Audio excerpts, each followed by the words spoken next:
Most teachers have a close relationship with stress. You're juggling lots of tasks. You have to be a master public speaker all day long. You're always trying to make sure your students are engaged and happy. It's really hard to catch a break.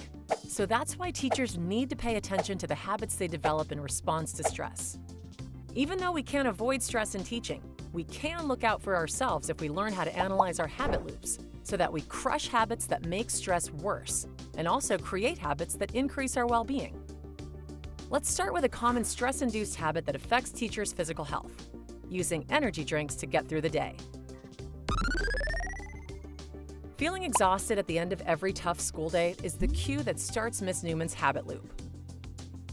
That cue prompts the behavior of drinking an hours of power as soon as she leaves to go home.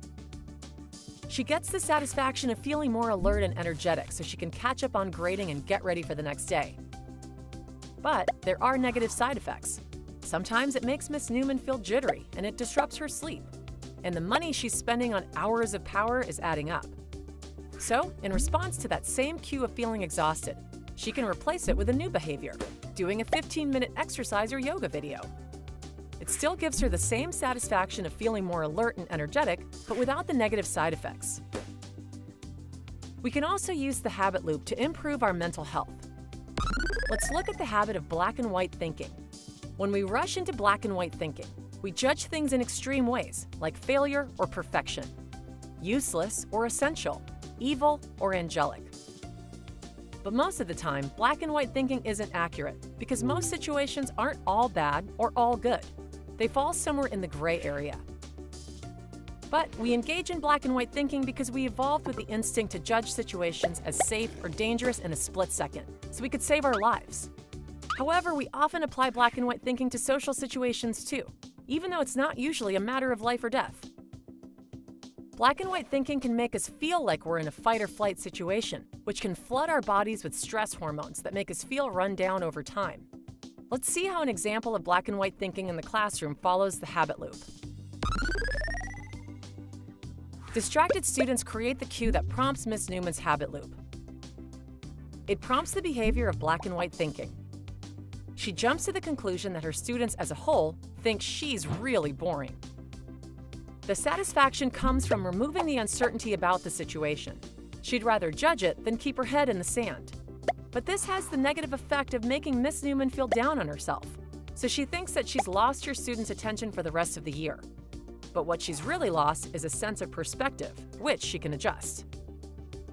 If Miss Newman approaches the situation again, she can replace black and white thinking with this behavior: exploring the gray area. When we explore the gray area of a situation, we think of the possibilities that could fall between the extremes of black and white thinking. Miss Newman can consider the possibilities that fall into the gray area between the extremes of all of my students think I'm really boring and all of my students think I'm really exciting. Maybe this is a dry topic for kids. Maybe it was already covered in another class.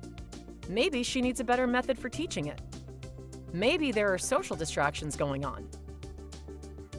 Exploring the gray area still gives Miss Newman the satisfaction of judging the situation and being self-aware about her teaching practices. But it leaves room for her to get more reasonable information that can lead to productive changes. And it removes the harsh self-judgment that doesn't have any kind of positive effect. Finally, let's explain how you can use the habit loop to create a completely new good habit. For example, Miss Newman wants to create the new habit of meditating. So she first determines the cue that will remind her to do the habit: brushing her teeth before bed. It's a behavior that she already does around the same time each day. Brushing her teeth prompts the behavior of doing a 5 to 10-minute meditation exercise from an app on her phone. Miss Newman gets the satisfaction of feeling calmer, which helps her sleep better. Better sleep makes her mentally and physically stronger throughout the school day. Miss Newman can keep following this habit loop for the long term. There aren't any negative side effects to avoid since she's creating this good habit from scratch. There are countless ways you can use the habit loop to improve your mental and physical health. For any habit you want to change, identify the cue, behavior, satisfaction, and negative side effects. Then, identify a replacement behavior that can be triggered by the same cue and will have the same satisfaction but won't result in negative side effects. Now, Plan to carve out another few minutes to watch the next Burnout Blockers video, which covers a cognitive bias called the availability effect. We'll show you how it can warp your sense of what's normal in your classroom, which affects the many judgment calls you have to make.